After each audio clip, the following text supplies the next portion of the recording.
Victoria Blackwood clutched her ticket in trembling fingers as the stagecoach rattled to a stop in front of what appeared to be the entire population of Copper Springs, Colorado Territory. 1878, only they weren't there to welcome her, but to bury the man she'd come to marry. The dust from the wheels had barely settled when the driver called down, "Last stop, madam. Copper Springs." His voice held an awkward note that made Victoria's stomach clench. She'd noticed the black bunting on several buildings as they'd entered town, but hadn't connected it to her situation until now. Victoria gathered her carpet bag and the small trunk containing everything she owned in the world. At 24, she had left behind the smoldering ruins of her family's farm in Virginia, devastated by the war and subsequent years of hardship. The advertisement had seemed like Providence. Successful mine owner seeks educated Eastern lady of good character for matrimony. Passage paid. Now, as she stepped down from the coach, her practical brown traveling dress wrinkled from the 5-day journey, Victoria saw the somber procession moving from the small white church toward the cemetery on the hill. A simple pine coffin rode atop a wagon draped in black. "Miss?" The stagecoach driver cleared his throat uncomfortably. "You wouldn't happen to be the lady Mr. Hollister was expecting?" Victoria swallowed hard. "I am Miss Victoria Blackwood. I came in response to Mr. Frederick Hollister's advertisement for a," she couldn't bring herself to say, "bride." The words stuck in her throat. The driver removed his hat, revealing sweat-flattened gray hair. "I'm right sorry, madam. Mr. Hollister passed 3 days ago." Meaning accident. "That's him they're burying now." Victoria felt the blood drain from her face. She had nowhere to go, no money to return east, and no prospects. She had sold everything to make this journey, believing in the promise of a new life. Is there an hotel where I might stay?" she asked, struggling to maintain her composure. "The Copper Crown's just down the street," he said, pointing. "But I should warn you," he was interrupted by shouting from the direction of the funeral procession. The solemn mood had suddenly fractured as 2 men broke away from the mourners, their voices rising in anger. "You killed him, Weaver," one man shouted, his face flushed with rage beneath his black hat. "You sabotaged that support beam, and you know it." The other man, taller and leaner, shoved back. "You're a damned liar, Simmons. Fred was my partner. Why would I want him dead? For his share of the Queen and mine. That's why." The shouting drew everyone's attention. The minister, a thin man with a Bible clutched to his chest, tried to intervene but was roughly pushed aside. In seconds, the 2 men were grappling with each other, their curses carrying clearly across the main street. The funeral had dissolved into chaos. Victoria stood frozen, her carpet bag clutched to her chest. This was not the civilized mining town Frederick Hollister had described in his letters. This was a nightmare. "That's enough." A commanding voice cut through the commotion. A tall man on horseback had appeared from the direction of the livery.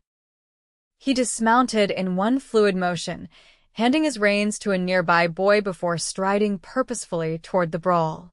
Unlike the mourners in their Sunday best, he wore practical clothes, a worn leather vest over a blue cotton shirt, denim trousers tucked into scuffed boots, and a wide-brimmed hat that shadowed his face. With remarkable efficiency, he stepped between the fighting men, separating them with strong hands. "Have you no respect?" he demanded, his voice carrying across the now silent street. "This is a funeral, not a saloon brawl. Stay out of this, Preston." The first man spat. "This ain't your business." "I'm making it my business," the cowboy Preston replied. "Fred deserves better than this, and you both know it." Something in his tone made both men step back. The tension remained, but the immediate danger of violence had passed. The minister cleared his throat. "Shall we continue with the service, gentlemen?" Reluctantly, the mourners reassembled, though the 2 antagonists stood on opposite sides of the grave. The cowboy remained, arms crossed, clearly intending to ensure the peace held. Victoria realized she was still standing beside the now departing stagecoach, her belongings at her feet. She felt utterly lost. Should she attend the funeral of the man she'd come to marry but had never met? The absurdity of her situation threatened to overwhelm her. She was still deliberating when she noticed the cowboy Preston looking in her direction. Though she couldn't see his eyes clearly beneath his hat brim, she felt the weight of his attention. After a moment, he said something to the minister and walked toward her. "Madam," he said as he approached, removing his hat to reveal thick dark hair and eyes the color of the sky after a storm. "You look a bit lost. Can I help you?"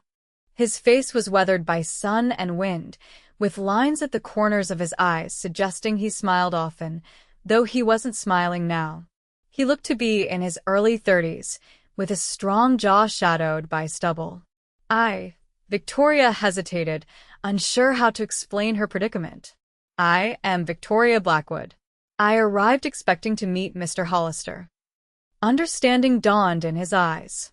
"You're the Eastern lady he was corresponding with." It wasn't a question. Victoria nodded, fighting back tears of exhaustion and uncertainty. Preston's expression softened. "I'm Preston MacCready." "Fred was my friend." He glanced at the funeral, now proceeding with strained dignity. "This isn't how anyone should be welcomed to Copper Springs." "I don't know what to do," Victoria admitted, hating the tremor in her voice. "I have nowhere to go." Preston looked at her for a long moment, then held out his hand. "Come with me, Miss Blackwood. You should say goodbye to Fred. Then we'll figure out what comes next." Victoria hesitated only briefly before placing her gloved hand in his. His grip was firm and reassuring, and for the first time since stepping off the stagecoach, she felt a small measure of hope. They walked together toward the cemetery, Preston carrying her trunk as if it weighed nothing. "Fred spoke of you," he said quietly. "He was looking forward to your arrival." "I never met him," Victoria replied. "We exchanged letters for 6 months. He seemed like a good man." "He was," Preston confirmed. "One of the best. That's why this town is taking his death so hard." That and the circumstances. The man mentioned sabotage. Preston's jaw tightened. Accusations without proof. The mine shaft collapsed. These things happen, though Fred was usually careful about safety. He paused. "But today isn't for those questions. Today is for remembering him." They reached the edge of the gathered mourners just as the minister was concluding the service. Victoria stood silently as handfuls of dirt were thrown onto the coffin of the man who was to have been her husband. The strangeness of mourning a stranger was not lost on her. As the service concluded, curious glances were cast in her direction. Preston kept a respectful distance, but remained at her side. "That's her," she heard someone whisper. "Hollister's mail order bride. Poor thing. Came all this way for nothing. What will she do now?" Victoria straightened her spine, refusing to let these strangers see her distress. She had survived worse than this. She would find a way. An older woman approached, her gray hair neatly pinned beneath a black bonnet. "Miss Blackwood? I'm Martha Simmons, town council member. Fred told us you were coming." She glanced at Preston with a slight frown before continuing. "This is a terrible situation. The town council will meet tomorrow to discuss arrangements for you." Victoria forced a polite smile. "Thank you for your concern, Mrs. Simmons." "In the meantime," Martha continued, "I suppose the Copper Crown. Miss Blackwood will stay at my sister's boarding house." Preston interrupted. "Sarah has a room ready." Martha's eyebrows rose. "I wasn't aware you had made arrangements, Mr. MacCready." "Just did," Preston replied evenly.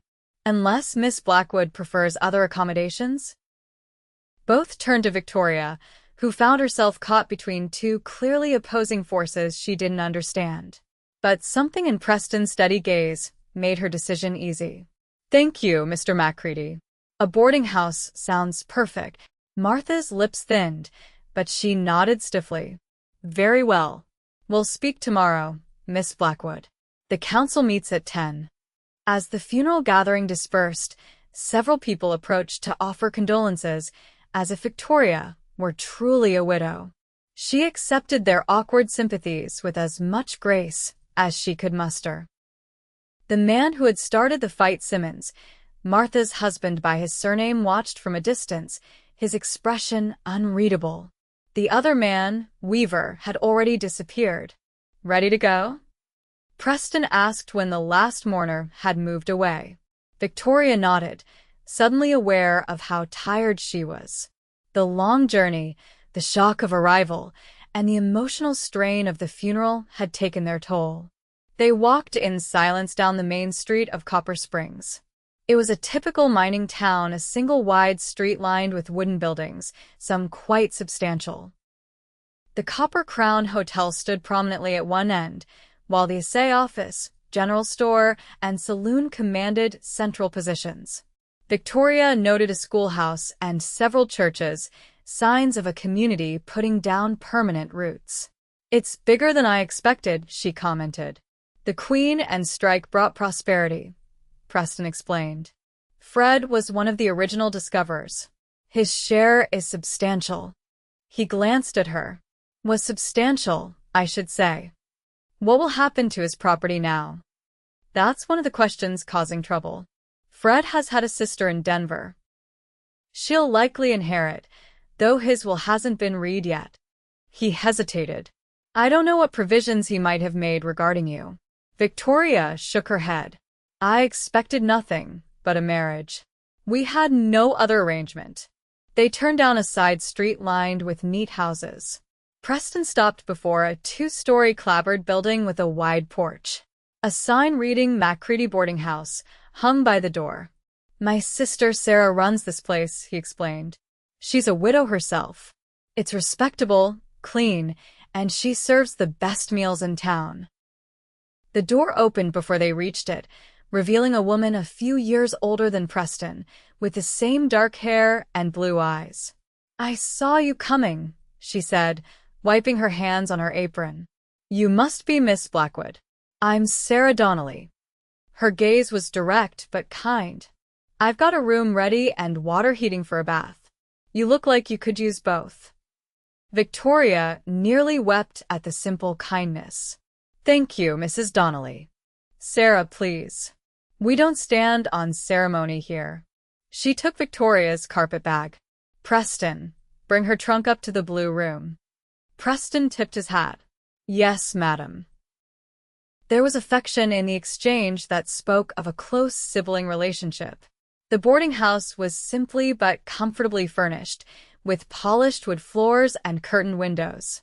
Sarah led the way upstairs to a small but pleasant room painted a soft blue.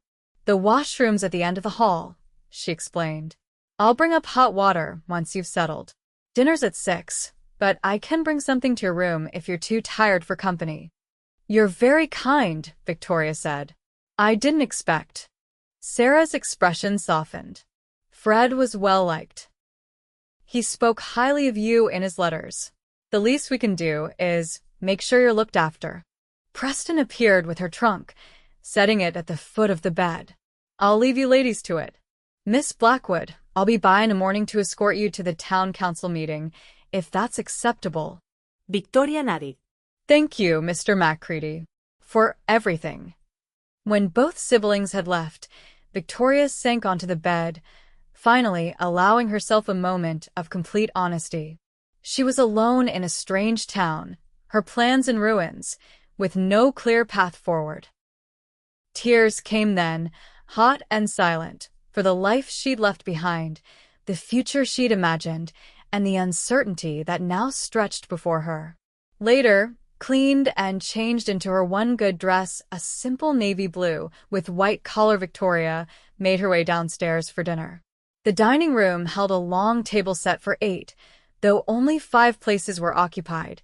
Sarah at the head, 3 men Victoria didn't recognize, and Preston, who stood as she entered.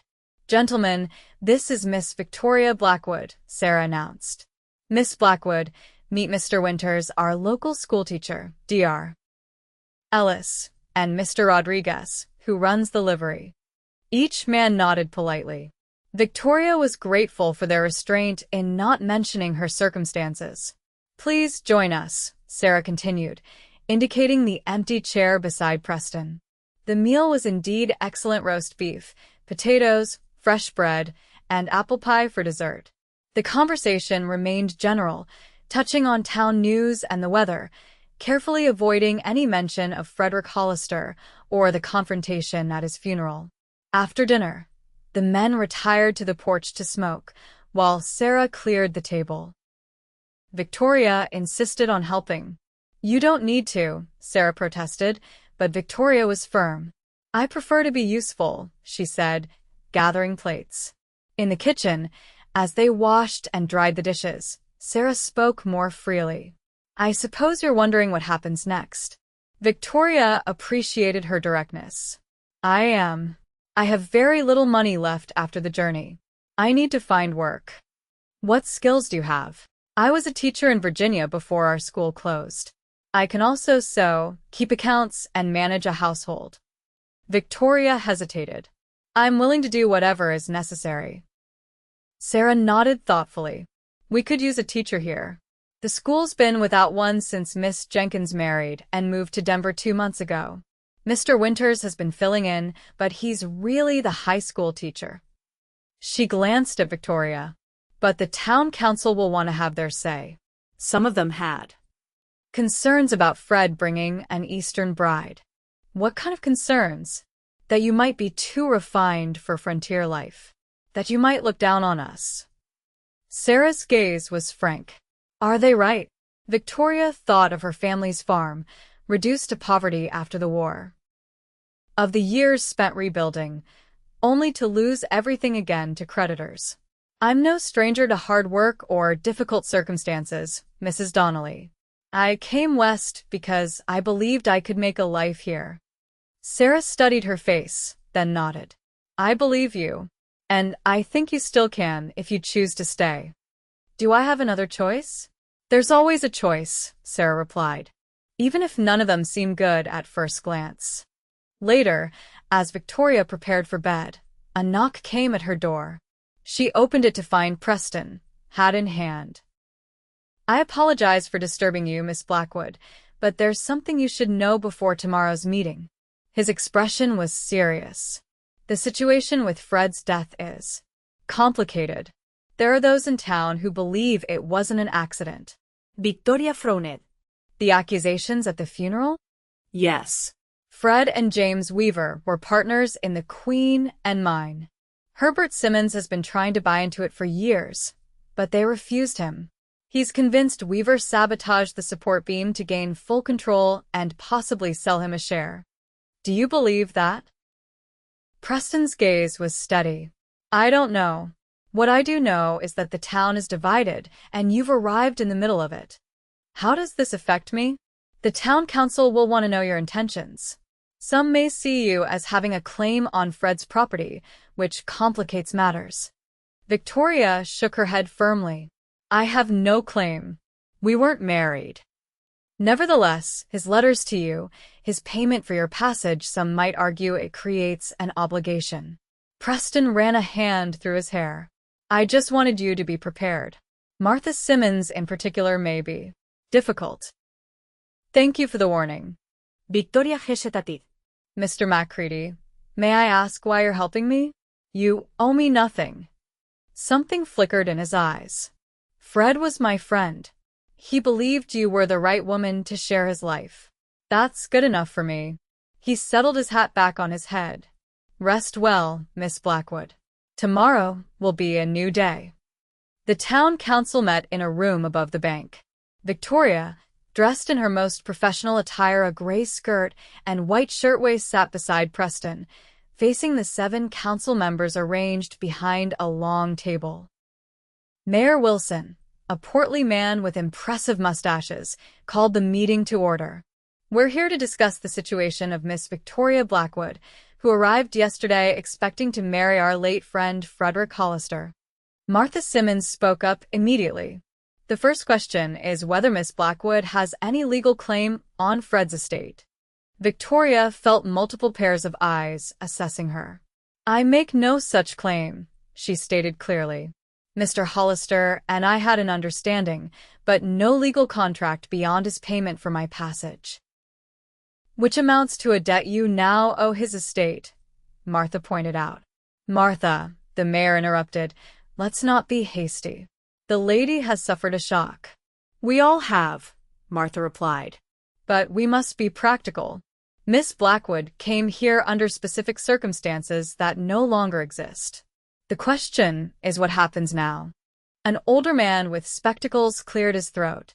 "I'm Josiah Turner, town attorney and executor of Fred's will. I should inform the council that Fred left specific instructions regarding Miss Blackwood." This was news to Victoria. She straightened in her chair. "His will states that should anything happen to him before the marriage took place, Miss Blackwood would be offered a position as schoolteacher, if she wished to stay, with a small stipend from his estate for her first 6 months to help her establish herself." Victoria felt a rush of gratitude toward Frederick Hollister, a man she would never know but who had, even in death, tried to provide for her well-being. "That seems quite generous," Mayor Wilson remarked. Martha Simmons was less impressed. "The school board must approve any teaching appointment. We can't simply install her because Fred wished it." "Of course," Turner agreed. "But Miss Blackwood's qualifications appear solid. She taught for 3 years in Virginia. Eastern teaching methods may not suit our Western children," Martha persisted. Victoria had heard enough. "Mrs. Simmons," she said, rising to her feet, "I understand your concerns. You don't know me. You have no reason to trust that I can teach your children properly or adapt to life here." She looked around the room. "I came to Copper Springs expecting marriage, yes. That is no longer possible, and I grieve for Mr. Hollister, though I never met him. But I also came seeking a new start, a place where I might contribute and build a life of purpose." She drew a deep breath. "I would like to stay. I would like the opportunity to prove myself as a teacher. If after a trial period you find me unsuitable, I will accept your judgment and move on." Preston was watching her, a glimmer of admiration in his eyes. Mayor Wilson nadie de Provinly. "Well spoken, Miss Blackwood. I move we accept Fred's recommendation and appoint Miss Blackwood as interim teacher for 3 months, after which the school board will review her performance." The vote passed 5-2, with Martha Simmons and 1 other member dissenting. "Excellent," the mayor concluded. "Miss Blackwood, the school term begins in 2 weeks. That should give you time to settle in and prepare your lessons." As they left the meeting, Victoria felt a curious mixture of relief and apprehension. She had secured a position and temporary financial stability, but she was committing to a life in this town where tensions ran high and she had no connections. "You did well in there," Preston said as they walked back toward the boarding house. "Thank you." Victoria glanced at him. "Though I suspect I've made an enemy in Mrs. Simmons." Preston's mouth quirked. "Martha's bark is worse than her bite. She's protective of the town and suspicious of outsiders. Give her time." "Time?" Victoria echoed. "I seem to have that, at least." The next 2 weeks passed in a blur of activity. Victoria visited the schoolhouse, a simple 1-room building with rows of desks and a pot-bellied stove. She reviewed the previous teacher's notes, ordered supplies, and prepared lessons for students ranging from 6 to 14 years old. She also began to learn the rhythms of the town. Copper Springs woke early, with miners heading to their shifts and merchants opening their shops. The saloon came alive at night, though Victoria viewed it only from a distance. Sarah's boarding house became her safe harbor, and she quickly developed a fondness for the forthright widow and her excellent cooking. Preston MacCready remained a steady presence. He stopped by most evenings, often bringing small gifts, a book for her classroom, wildflowers from his rides, once a jar of honey from a farmer outside town. Victoria found herself looking forward to his visits and the easy conversations that followed. She learned he had come to Copper Springs 5 years earlier, after a stint as a Texas Ranger. He ran cattle on a small ranch outside town and occasionally served as a deputy when the sheriff needed help. He was respected, if somewhat apart from town politics.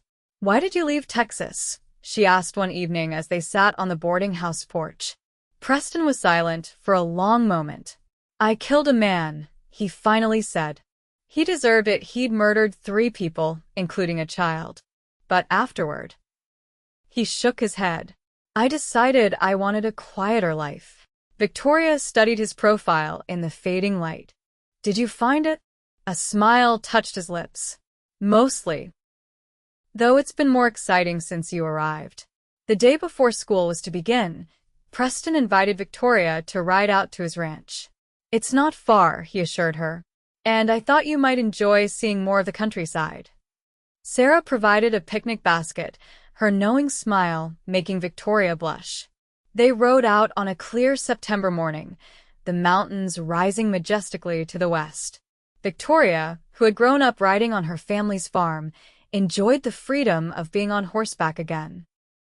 Preston's ranch was modest, but well kept, a small cabin, a barn, corrals, and grazing land stretching toward the foothills. A few cowboys worked with the cattle in a distant pasture. "It's beautiful," Victoria said as they dismounted near a stream for their picnic. "It's not much compared to the larger spreads," Preston admitted, spreading a blanket beneath a cottonwood tree. "But it's mine, free and clear." They ate Sarah's fried chicken and biscuits, talking easily about books they'd read and places they'd seen. Victoria found herself laughing more than she had in years. "You have a beautiful laugh," Preston said, his eyes crinkling at the corners. "I've noticed you don't do it often enough." "There hasn't been much to laugh about," Victoria admitted. "But today is good." As they packed up to leave, Preston grew serious. "Victoria, I know you've only been here a short time, and you came expecting a different life entirely, but I want you to know." He hesitated, uncharacteristically unsure of himself. "I'm glad you're staying." Victoria felt warmth bloom in her chest. "So am I." The school term began successfully. Victoria's calm demeanor and innovative teaching methods quickly won over most of her 23 pupils. Even Martha Simmons grudgingly admitted, after visiting the classroom, that the children seemed to be learning well. But the tensions in town hadn't disappeared. The investigation into Frederick Hollister's death continued, with opinions sharply divided between those who believed James Weaver responsible and those who thought it truly an accident. The Queen and Mine remained closed during the investigation, leaving many miners temporarily without work. Victoria tried to stay above the fray, focusing on her teaching and her growing circle of friends. She'd been invited to join the Ladies' Aid Society and a small book club that met weekly. She felt herself putting down roots, tentative though they might be. Her friendship with Preston deepened.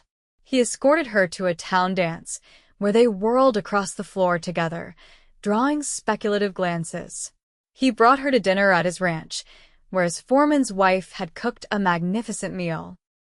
And one memorable Sunday after church, he kissed her hand before helping her into Sarah's buggy, his eyes conveying feelings he hadn't yet put into words. Victoria found herself thinking of him at odd moments while writing on the blackboard, or kneading bread with Sarah, or reading beside the fire in the evening. His steady presence and quiet strength had become important to her in ways she hadn't anticipated. Then came the day when everything changed. Victoria was walking home from school, arms laden with student compositions to grade, when she heard shouting from the direction of the saloon. A crowd had gathered, spilling into the street. In the center stood James Weaver and Herbert Simmons, facing off again. "The investigation cleared me," Weaver was saying, his face flushed with anger. "It was ruled an accident." "We all know Josiah Turner is in your pocket," Simmons retorted. "The beam was cut, and you're the only one who benefits from Fred's death." "That's a lie." Weaver lunged forward, but men on both sides held them apart.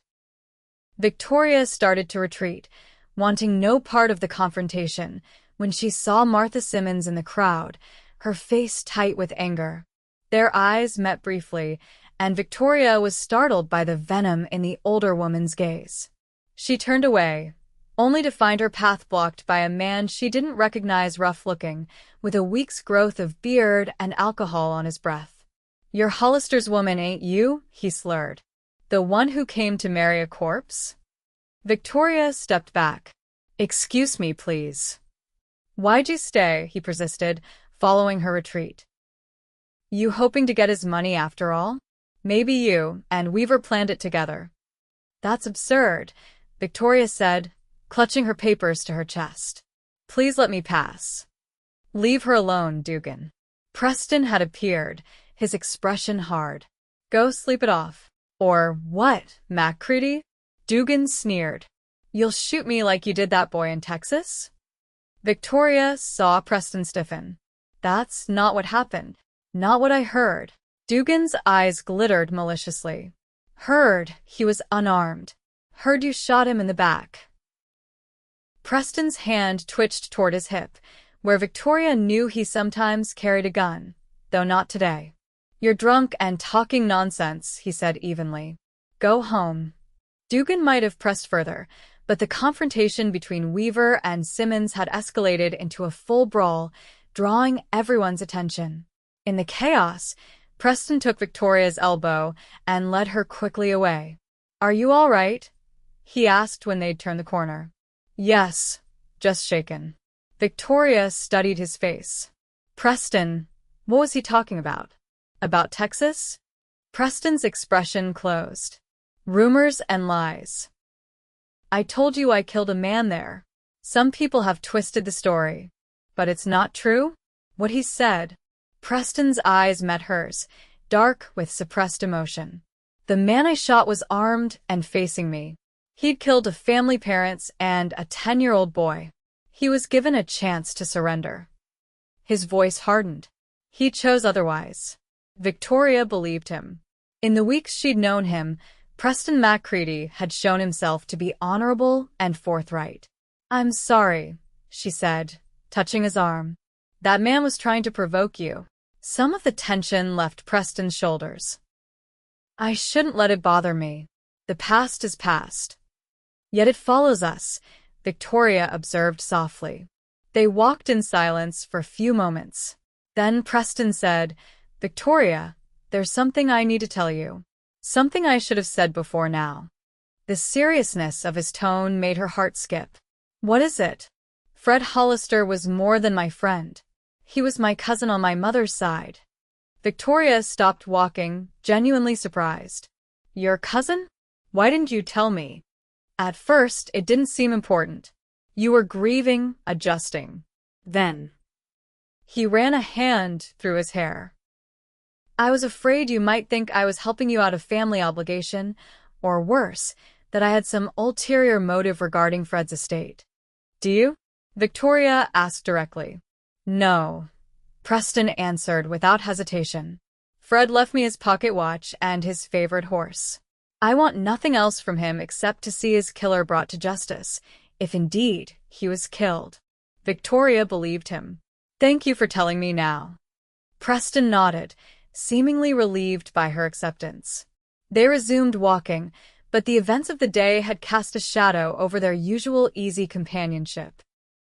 That evening, unable to concentrate on grading papers, Victoria sought out Sarah in the kitchen. "Did you know Frederick Hollister was Preston's cousin?" she asked without preamble. Sarah looked up from the pie she was crimping. "Yes." "Does it matter?" "I don't know," Victoria admitted, sinking into a chair. "It feels significant somehow, that he didn't tell me." "My brother is careful with his trust," Sarah said. "He's had reason to be." She set down her rolling pin. "Victoria, I'm going to speak plainly. Preston cares for you. I haven't seen him look at a woman the way he looks at you since before he left Texas." Victoria felt her cheeks warm. "I care for him too." "Then give him time," Sarah advised. "There are things in his past he doesn't speak of easily." Victoria nodded, but found herself unsettled for the rest of the evening. She had come to Copper Springs expecting one life and found another forming around her, one centered increasingly on Preston MacCready. But how well did she really know him?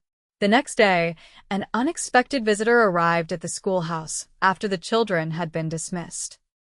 James Weaver, looking uncomfortable in a clean shirt and tie, stood awkwardly by her desk. "Miss Blackwood," he began, twisting his hat in his hands. "I wanted to apologize for yesterday. That scene in town. It wasn't proper for you to witness that." Victoria was surprised by the gesture. "Thank you, Mr. Weaver, though it's hardly your responsibility to apologize for the entire town." He managed a small smile. "Maybe not. But Fred spoke highly of you in his letters. He was looking forward to introducing you to Copper Springs at its best, not its worst." The mention of Frederick Hollister reminded Victoria of what she'd learned. "Mr. Weaver, did you know that Preston MacCready was Frederick's cousin?" Weaver nodded. "Everyone knows that. They weren't close growing up. Preston was raised in Texas after his parents died, but they reconnected when Preston moved here 5 years ago." "I see." Victoria busied herself arranging papers, digesting this information. "Mr. Weaver, may I ask you something directly?" "Of course." "Did you have anything to do with Frederick's death?" Weaver's face registered shock, then sadness. "No, Miss Blackwood. Fred was my partner and my friend. His death has nearly ruined me." The mine closed, my reputation in tatters. He sighed heavily. "I've sold my share of the Queen and to Herbert Simmons for less than half what it's worth. I'm leaving Copper Springs at the end of the month." Victoria was startled. "You're leaving? But if you're innocent, some rumors never die," he said bitterly. "And I've had enough of fighting. There's silver in Nevada, they say. I'll try my luck there." After Weaver left, Victoria sat at her desk for a long time, thinking. Something didn't add up. If Weaver had sold a share of the mine to Simmons, didn't that suggest Simmons got exactly what he wanted through Frederick's death? But then, why would he continue to publicly accuse Weaver? Victoria decided she needed to speak with Preston. She gathered her things and headed for his ranch, hiring a buggy from the livery. The afternoon was waning by the time she arrived. One of the ranch hands directed her to a corral where Preston was working with a young horse. He looked up in surprise as she approached. "Victoria? Is everything all right?" "I'm not sure," she admitted. "Can we talk?" They sat on the porch of his cabin, the setting sun painting the mountains gold and crimson. Victoria told him about Weaver's visit and his revelation about selling his share of the mine. Preston listened intently, his brow furrowed. "That's interesting timing. The town just received word today that the territorial inspector will be arriving next week to conduct his own investigation into Fred's death. Do you think that's related to Weaver's decision to sell?" "Possibly." Preston leaned back in his chair. "If Weaver is guilty, he might want to be far away when a more thorough investigation begins. Or, if he's innocent, he might simply be tired of the accusations." "What do you believe?" Preston was silent for a long moment. "I believe my cousin was careful about safety. I believe the beam that failed had been inspected just days before. And I believe Herbert Simmons has wanted control of the Queen and for years." "Then why is he publicly accusing Weaver? If Simmons is the guilty party, wouldn't he want the matter to die down?" "Unless he's creating a smokescreen," Preston suggested. "Keep everyone looking at Weaver while he covers his tracks." Victoria considered this. "What will happen when the inspector arrives?" "He'll review the evidence, interview witnesses. The truth usually finds its way to light, given time." They watched the sunset in companionable silence. Finally, Victoria gathered her courage to address the other matter on her mind. "Preston, I wish you had told me you were Frederick's cousin." He met her gaze directly. "I should have." "I'm sorry." "Why didn't you?" Preston sighed. "At first, it seemed an unnecessary complication.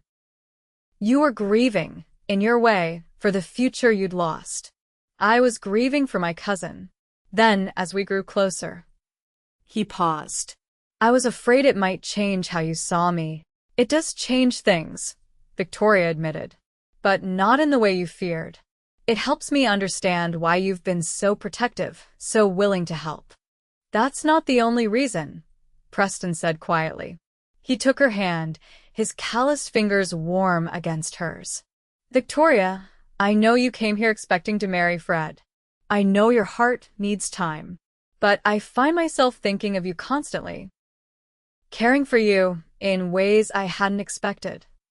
Victoria's heart quickened. I've been thinking of you too. Preston's eyes softened. I don't want to rush you. You're still finding your place here. But I wanted you to know how I feel. He leaned forward slowly, giving her time to pull away if she wished. Instead, Victoria closed the distance between them, their lips meeting in a gentle kiss that quickly deepened with shared longing. When they finally parted, Preston rested his forehead against hers. I should take you back to town before it gets too dark. Victoria nodded, though reluctantly. The ride back to Copper Springs passed too quickly, filled with new awareness and stolen glances. At the boarding house door, Preston kissed her once more, briefly but with promise. Good night, Victoria. Good night, she whispered, watching him walk back to his horse, her heart full. Inside, Sarah took one look at her flushed face and smiled knowingly, but said nothing. The next week brought the territorial inspector, a serious man named Lawrence Grant who conducted his investigation with methodical precision. He examined the mine, interviewed everyone who had been present the day of the collapse, and reviewed all the evidence. On his final day in town, he called a public meeting at the town hall.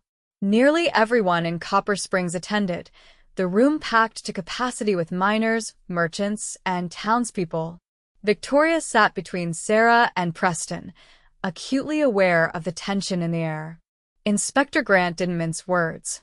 Based on my investigation, I have determined that the collapse that killed Frederick Hollister was not an accident. The support beam was deliberately damaged. A murmur ran through the crowd. James Weaver, sitting stiffly in the front row, paled visibly. However, Grant continued, the evidence does not point to Mr. Weaver as the culprit. In fact, the damage was done in a manner that required someone with specialized knowledge of explosives knowledge that Mr. Weaver, a businessman rather than a miner, does not possess. All eyes turned to Herbert Simmons, who had gone very still. My investigation has revealed, Grant said, that Mr. Herbert Simmons purchased a specific type of slow-burning fuse from a supply house in Denver 3 weeks before the collapse. This fuse would allow someone to damage the support beam and be far away when it finally gave way. The sheriff stepped forward. Mr. Simmons, I'm placing you under arrest for the murder of Frederick Hollister. What happened next occurred with shocking speed. Simmons bolted for the door, shoving people aside. There were shouts and confusion. Victoria saw Preston leap to his feet and dash after him. Outside, she heard a gunshot, then another. The crowd surged toward the doors.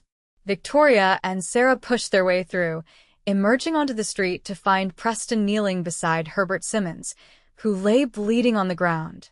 He drew on me, Preston was saying to the sheriff. I had no choice. Martha Simmons ran to her husband, wailing. The town doctor pushed through the crowd to examine him. He's alive, Dr. Ellis announced. But barely. Get into my office, quickly. As men lifted Simmons onto an improvised stretcher, Victoria made her way to Preston. Are you hurt? He shook his head, though his face was grim. No. But I never wanted this. The next few days were tense.